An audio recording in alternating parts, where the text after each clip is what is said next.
Okay, I'm sitting here now and I'm waiting for the bus at Mt.Popa Resort.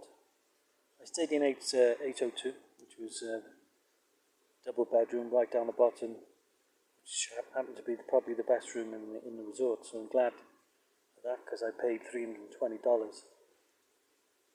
Next door was two singles, and I had a look in there, it wasn't as good, but, so I'm really happy about that. I had some great views right across to Mt.Popa. Anyway, it took me about 29 hours to get from the UK to Bagan. And when I arrived from China, I stayed about 6 hours in the airport. And when I arrived into Bagan, it was great. I spent about 7,000. The going rate for the taxi into the Bagan city or to the hotel is 7,000. You can get a little tuk-tuk, which is 4,500. You know, the rate is at the moment is about $1 is 1,500 jet, which is the currency. So, cutting a long story short, I had a nice trip down and went into the guest house at six-star guest house, and it was in the New Bagan area.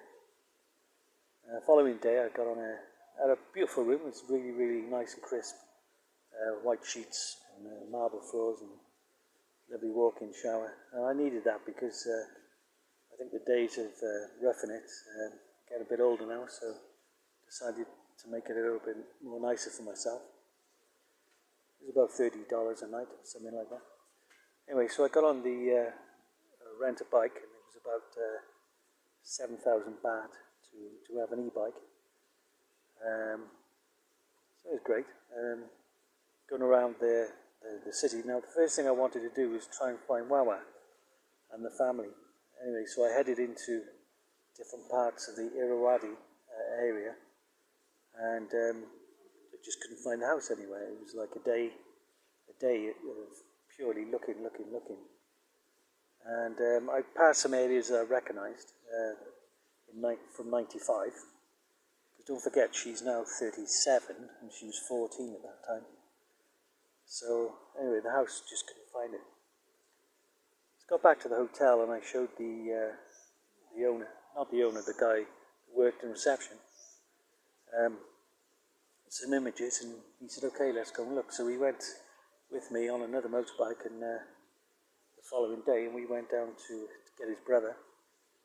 So me and him and his brother went out looking on the motorbikes, and we come across a village, and in the old Bagan area, near the Irrawaddy, and this one woman said, "I know you," and she looked at the local receptionist who was on the motorbike, and she said, "I know him. It's Nix," she said. And so basically what happened was, she said, "Do you help Wawa?"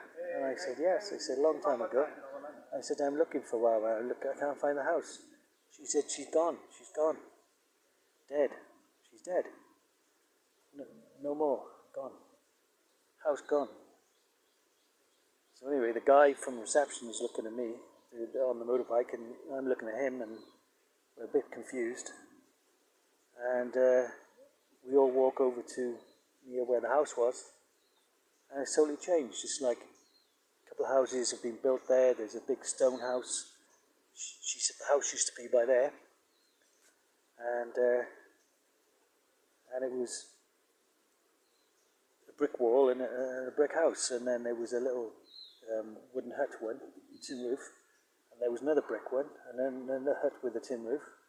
And opposite was her friend, which is I remember her friend, a friend of the mother's was opposite. So we went into her house, and we were all talking Burmese, and they said, well, she has her mother's number. So she called her mother, the mother, on the telephone, and her mother was in Yangon.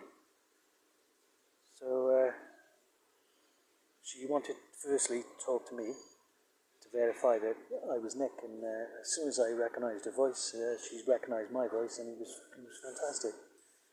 So we're talking, couldn't understand each other, but we were talking, And so what happened then was they explained to me that they'll try and get hold of Wawa. She's working up in the north of Burma, so it's past Mandalay into Lassio, into Muscat, which is northern Burma border near China. And she's got to do that because it's more money. It's $100 extra for her to work up there. So a friend told her, and she's working up there. Now, she got 2 children. She was married, or she separated, but she was married to a guy who was a local policeman who was Muslim. And the only reason she got married was because she wanted children, and she was very, very poor. And they sort of got married, and he owed a little bit of money, I do believe, so they said, and he was in a little bit of a scrape. And people were looking for him, and so they vacated Bagan. But before that, I think the owners of some of the land next door claimed a part of Wawa's land, the mother's land, and they went to court and sort of got part of her land, which made her house sort of not as good. So what happened was she got so annoyed with the people that she decided to sell her land and the house that I bought and built them, and moved down to Yangon because the infrastructure down there was a lot better. So she went down to Yangon and bought a small house, and it was a lot nicer than up in Bagan, and she used the money for that. So basically after that, Wawa went off with the work right up to the northern Burma border. They decided to work up there. Her children stayed down in Yangon with the mum, and the mother looks after the children. She's got a son who's 8 and another son 13, and she hasn't seen him for 5 years, so I do believe. Mainly because she doesn't take a day off, she doesn't have holidays, and she's a workaholic. She just keeps working. Her husband never helps her. He's got another wife, because he's Muslim. He's got 2 wives, and Wawa, when she found out about this, she didn't know it at the beginning, and she went crazy, and she was either me or I'm out. You can't have 2 wives. It's crazy. So about two years ago, he decided to go with the other woman, and she doesn't live with him anymore, and they're separated. But she's got the responsibility of the kids. And the kids don't ever talk about the father, because the father never helps them, and the father isn't a father at all, and he just stays with the other woman. So that's what happened there. So Wawa sends money and things like that. Now, I offered to send her money, and I said, Wawa, do you want me to send you some money at all? If I can scrape some up for you. And she said, no, I don't want any money, Nick. I don't want any money. In my heart, she said, I love you, and I've never forgotten about you ever since you helped the family back in '95.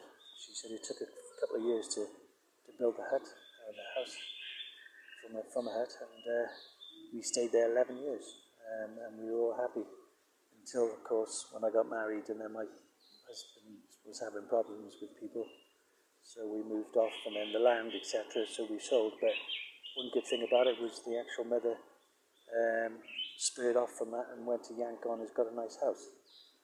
And I said, next time I do come down, don't go to Bagan, but just go straight to Yangon, and I can stay at the mother's house, there's no problem.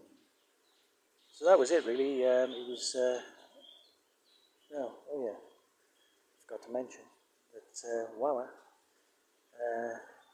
phoned me this particular day that we all met, and she decided then, right on the spur of the moment, that I don't care.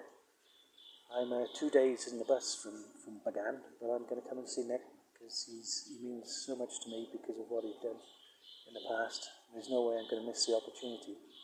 So she decided to catch a bus within the 2 days while I went to Inner Lake. And when I got back from Inner Lake, I met her the next morning and took a bike ride motorbike ride into the village in a friend's house, and we met up, and it was the first time I've seen her since 95, 6, or at least 98. So it was fantastic to see it again. We've been spending a couple of days together. I mean, obviously she stays at a friend's house, and I go back to the room. The first morning, after the bus, I took her back to my hotel room, and she had a nice hot shower so she can get clean. I waited in the reception area while she was cleaning herself and washing, and then when she came back to the reception, then we went off on the e-bike back to the village. We spent about 2 or 3 days around Pagana, and she met all of her friends that thought she was dead because no one ever seen her for about 5 years. That was great. And then they decided that okay, look, she spent 2 days on the bus. It cost a lot of money, $150. Now don't forget, it was $75 for her, $75 for her cousin who was only 14. Because she brought a cousin from up that end because of protection, So they've gone now off to Yangon to see the mum. But what's happened is I said to Ara that I'll pay that for you, your trip for both of you. So I gave $150 and I changed into her currency, so it paid for her trip coming down because she made the effort to do it and take a week off work. And also in which she works in a sugar factory for the Chinese, and she does office work up there. And they all said to her, yes, go and do it, because you haven't had a break for 5 years. So anyway, so we went through the city on a motorbike and met up with all her friends. And also I paid for a ticket to go down to Yangon, her and her cousin, who's 14. He's okay, he's a nice guy. And that was about 26,000 baht for both of them to go down to Yangon. And also what I did is I gave her, because it's a different bus route from Yangon to the north border of Burma there, up to China land, past last year. It's a different bus route, so it's a bit cheaper. So I ended up offering to pay for the ticket for both of them, so they could get back safely to where she's working in a couple of days' time. And I also bought her, gave her some money, say $100, to just tie things over to make sure she's not worrying too much, because she looked about her nerves basically. So it's the best I could do. I had to work out my finances so I could help him as much as I could. So I gave him about a total of $300, but it served its purpose. And I'm really happy about what's happened now. I'm leaving Mt.Popa now, so when they went off to Yangon, I went to Mt.Popa the next morning. Beautiful, beautiful hotel. I do find that there's not so much to do up here, but the views are beautiful, absolutely, and it was nice to chill. There's not much places to sit in the sun, because I'm a sun worshipper, but there's too many trees because it's in the jungle, isn't it? So anyway, I'm waiting now in the shade, sadly, to go back to Bagan. I've got to get a little present for my brother on the way back, and basically, so I'm going to get on a flight checking about 4 o'clock, 6 o'clock flight to Yangon, into the Classic Inn, and then I'll be phoning Wawa on her telephone. So we can meet up then for tomorrow morning and see the house where they live. And don't forget, it's 5 years that she's seen her kids and her mum, so it would be fantastic. They've already been together for 2 days, so that's fantastic. I know they're happy there. So we can meet and end this trip. Now after this video, there will be a following video just to show what's happened in Yangon with the family. So that'll be fantastic for that. I can't wait for that opportunity to close the book on, how they're doing and how they ended up, and also the future then of my future visits, where I can stay and feel that a proud of what I've done to help the family. You know, don't forget these were the poorest imaginable people, and everyone who knows them, uh, they they they came around. You know, and we took a group photo up in Bagana of the friends that she hadn't seen for years, and she was just well known because they were so poor. They were like really nobody'd help them. So it was great, you know, that they're still alive. At least they're still alive, so that's fantastic. So I'll end it now. I'll end the video now. Sorry about showing my legs there, but what else, you know? So there. But wait for part 2 of the video, which I'll show later on. Okay.